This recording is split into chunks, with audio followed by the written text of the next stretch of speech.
सर्वांना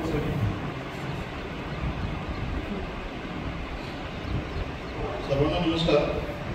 सर्वप्रथम मी अष्टनगरीचे आराध्य श्री चोमेश्वरी देवीला वंदन करतो, स्वामी समर्थांना अभिवादन करतो. आणि हा जो काही IBM फोरम आष्टा हा जो काही प्रोग्राम चालू केला आपल्या आष्टात आपल्या परिसरातील जे काही उद्योग वाढवण्यासाठी जी काही संकल्पना आहेत तिचे अध्यक्ष आपण पाटील सरांचं या ठिकाणी स्वागत करतो.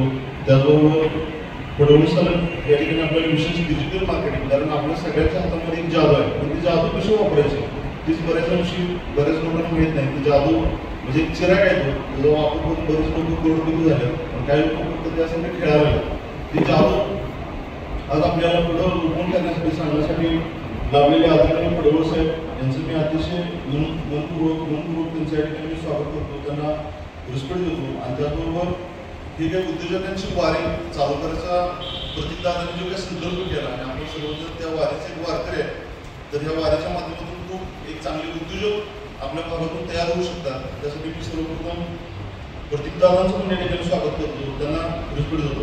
आणि मंडळी आपल्या सर्वांना माहिती आहे, कारण इथे उपस्थित असणारी बरीचशी मंडळी 25 वयोगटापासून 40-50 वयोगटापर्यंतची बरीचशी लोक आहेत.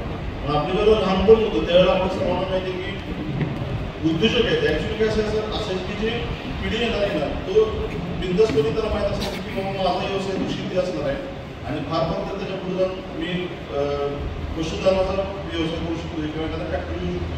तो व्यवसाय त्याचा चालायचा. कालांतरानं बदल झाला आणि एक क्रांती झाली. त्यामध्ये ऑटोमोबाईल इंडस्ट्री खूप मोठ्या प्रमाणात डेव्हलप व्हायला. आपली शेतकऱ्याची पोरं 10वी झाल्यानंतर एखादा आयडिया करायची, इलेक्ट्रिक असू दे, इलेक्ट्रॉनिक असू दे, ऑटोमोबाईल क्षेत्रात असू दे, ती बिंदासपणे पुण्यासारख्या सिटीमध्ये जाऊन टेल्को, बजाज, महिंद्रा अशा कंपनीमध्ये बिंदासपणे जॉब व्हायची त्यांची लाईफ शेड्यूल होती.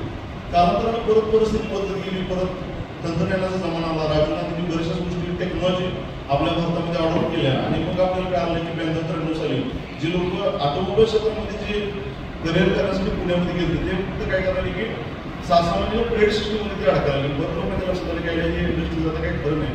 आणि मग लोक काय कॅम्प्युटर आला, 10 लोकांचं काम एकच कॅम्प्युटर करायला, परत तो सुद्धा सॅच्युरेशन व्हायला चालू झालं.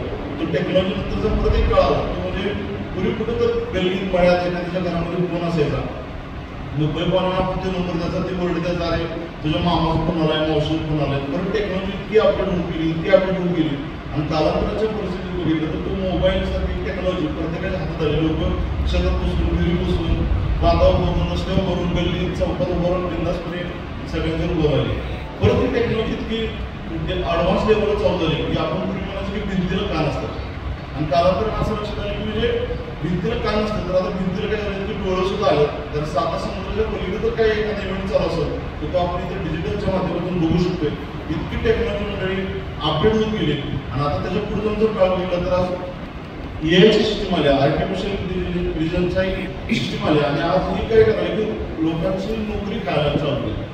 आज मी कोल्हापूरमध्ये एका ठिकाणी इडली खायला गेलो, तिथं त्यांनी त्याच्यावर बसून आपली इडलीची ऑर्डर द्यायची आणि तो रोबो येतो आपल्याला इडली सेव्ह करतोय आणि आपण तिथं ऑनलाईन पैसे करायचं तर आपण निघून जायचं. म्हणजे तिथं वेटरची नोकरी निघून गेलेली आहे. तेव्हा पाटील IBMचं आणि खास करून प्रतीकदारांचं मी खूप आभार आहे, कारण आजची चळवळ आहे ती नोकरी करणाऱ्यांची चळवळ नाही तर नोकरी देणाऱ्यांची किंवा स्वतःच्या पायावर उभारण्याची किंवा एक स्वतः उद्योजक होणं गरजेचं आहे. हे IBMच्या माध्यमातून खूप चांगली चळवळ, एक खूप चांगल्या त्यांचं काम चालू आहे. आणि या ठिकाणी बरेचसे असे मंडळी उपस्थित आहेत की जे काय काय चालू आहे, कसा व्यवसाय करता येते असं बघायला आणि पण बरेचसे लोक आहेत. त्यांचं पण या मीटिंगमध्ये मी स्वागत करतो, त्यांना रिस्पेक्ट देतो.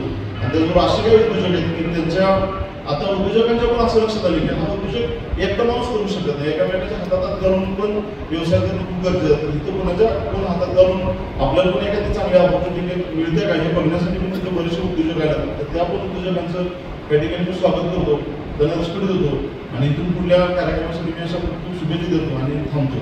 थँक्यू, धन्यवाद. धन्यवाद माने साहेब, अत्यंत छान पद्धतीने आपण स्वागत करतो.